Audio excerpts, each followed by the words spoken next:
Indonesia merupakan negara yang memiliki keanekaragaman agama dan kepercayaan yang sangat tinggi. Di Indonesia sendiri, terdapat 6 keagamaan resmi yang diakui di Indonesia, seperti Islam, Kristen Protestan, Kristen Katolik, Hindu, Buddha, serta Konghucu.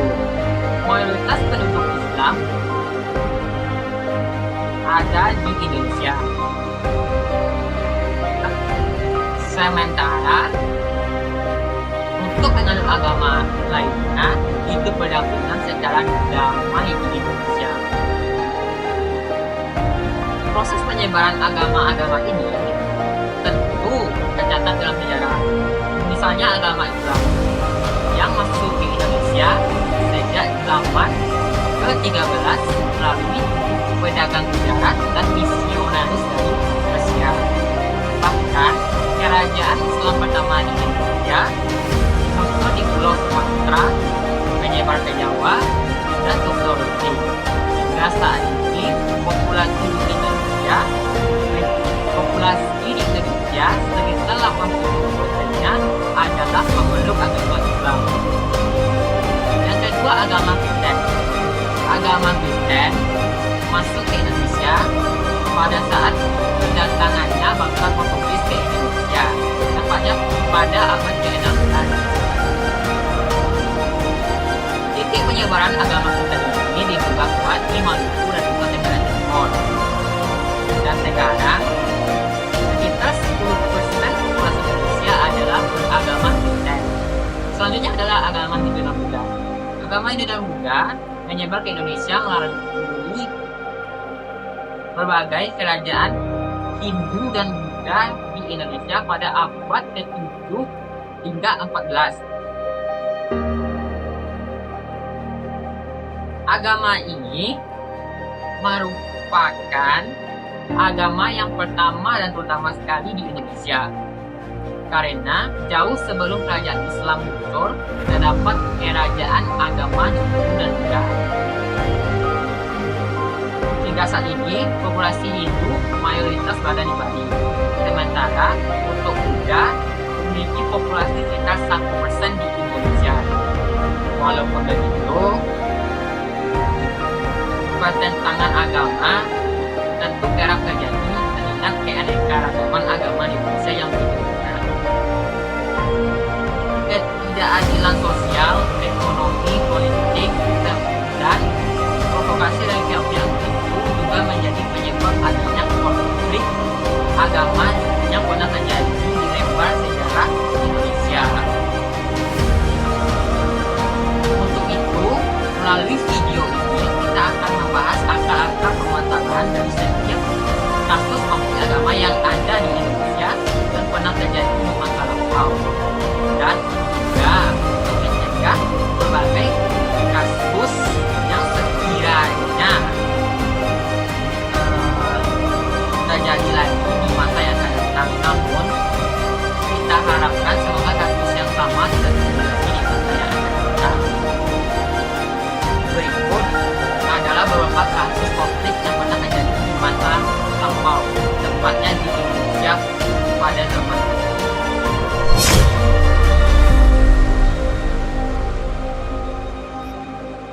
Yang pertama ada konflik Poso. Konflik Poso merupakan konflik antar agama yang dilakukan oleh umat Islam dan umat Kristen di daerah Poso, tepatnya di Sulawesi Tengah pada tahun 1998 hingga 2001. Konflik ini dipicu oleh pertengkaran remaja yang kemudian menjalar sebagai bentrokan massal antara kelompok beragama di daerah Poso pada kala itu. Sementara faktor pendorong lainnya seperti ketimpangan sosial dan ekonomi antara penduduk asli dan pendatang, sentimen agama, serta provokasi dari pihak tertentu yang memanfaatkan konflik ini. Sehingga melalui konflik ini memakan banyak ratusan korban jiwa dan ribuan bangunan seperti tempat ibadah, masjid, serta rumah warga menjadi hancur lebur. Sementara pemerintah pun dinilai tidak merespon dengan baik atas kasus ini, sehingga konflik ini menjadi presiden ketegangan antara umat Islam dan Kristen pada saat upaya peredaan kasus ini terjadi di tahun 2001 melalui perjanjian Malino. Walaupun begitu, insiden serupa terjadi lagi di tahun 2010-2012. Walaupun tidak parah sebelumnya, insiden ini menyebabkan trauma yang besar bagi korbannya.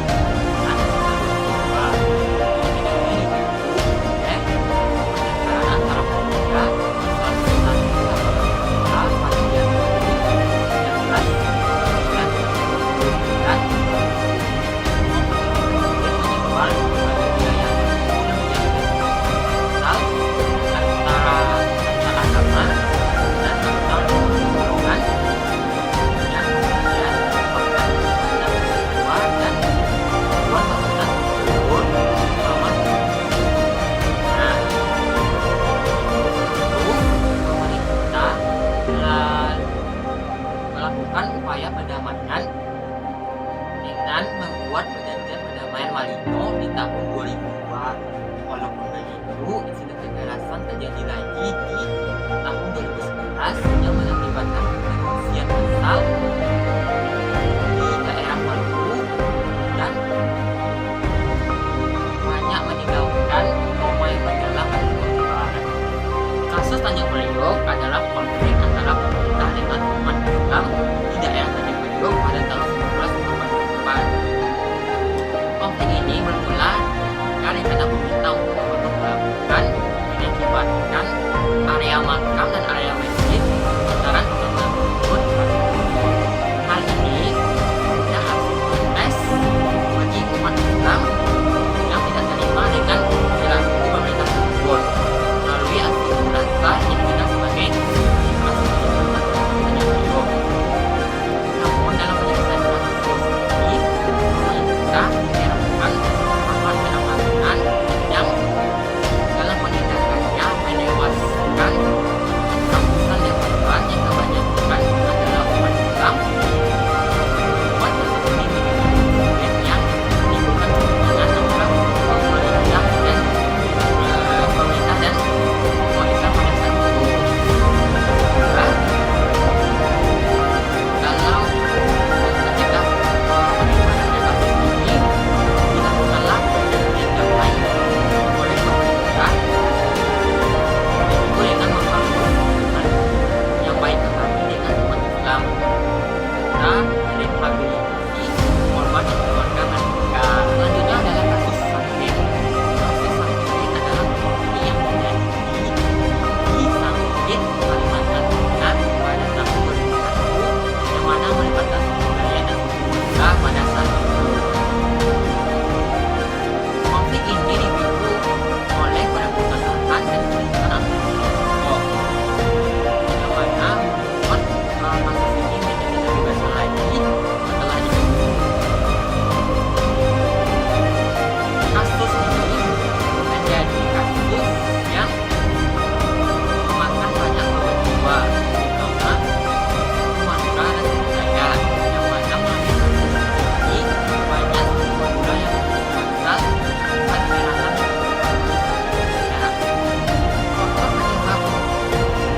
Faktor penyebab konflik ini antara lain disebabkan oleh sentimen agama,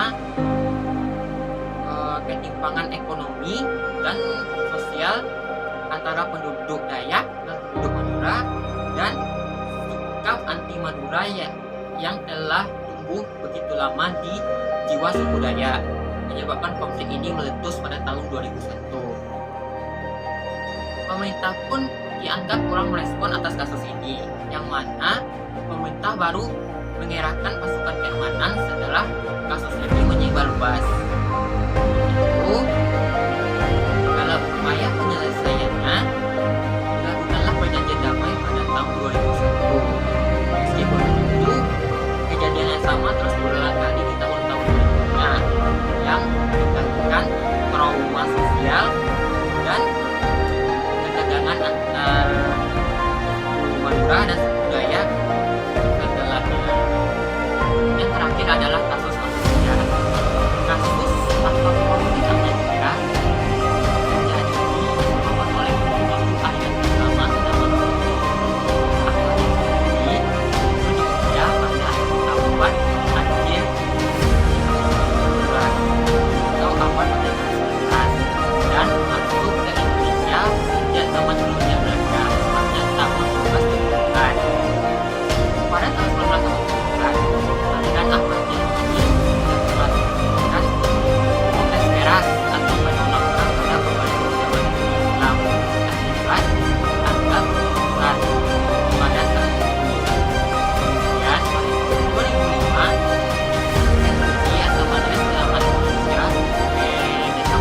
bahwa yang mana yang namanya ini merupakan keinginan yang besar dan melarang kita untuk kegiatannya.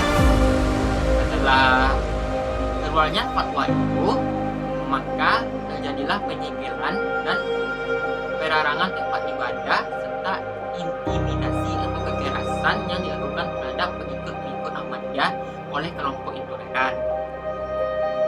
Kasus ini menjadi suatu bentuk pelanggaran kasus HAM yang mana pelanggaran untuk memeluk agama sesuai kepercayaan masing-masing pada saat itu. Melalui kasus itu juga merupakan suatu contoh tentang pemerintah untuk menjadi kelompok minoritas dari kelompok mereka.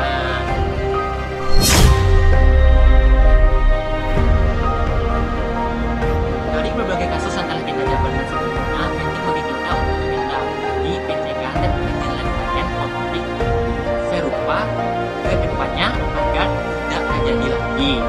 Ada beberapa contoh hal-hal yang dapat kita lakukan dalam upaya pencegahan dan penyelesaian konflik. Itu kegiatan antar agama yang mana mengadakan perwakilan agama di masyarakat untuk meningkatkan kebijakan dan meningkatkan rasa saling menghormati antar agama. Kedua, pendidikan keanekaragaman. Pendidikan keanekaragaman perlu dimasukkan sekolah yang mana hal ini dapat dilakukan dalam melalui dan dalam membuat program penciptaan beragama, di mana kita harus mendorong para agama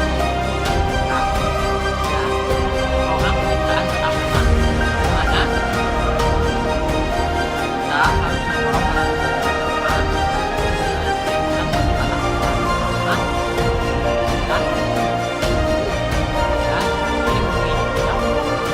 agama dan perdamaian antar agama. 4. Media yang positif dan edukasi. Mendorong media untuk menyajikan informasi yang positif dan seimbang mengenai berbagai macam agama dan untuk mencegah sikap sensasionalisme yang dapat memicu konflik.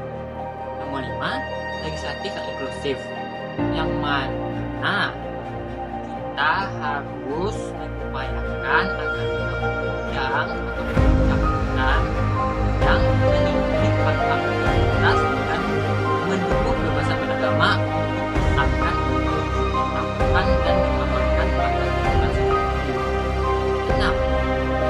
Pengembangan teknologi dialog. Ini berguna bagi masyarakat dalam pengembangan teknologi dialog dan negosiasi mereka untuk menyelesaikan dan pengawasan terhadap para pemimpin negara yang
suatu apresiasi kita terhadap keanekaragaman agama di Indonesia, yang mana ini tidak menjadi sumber konflik, melainkan menjadi suatu kekuatan yang menyatukan masyarakat dalam kerangka harmoni dan toleransi beragama.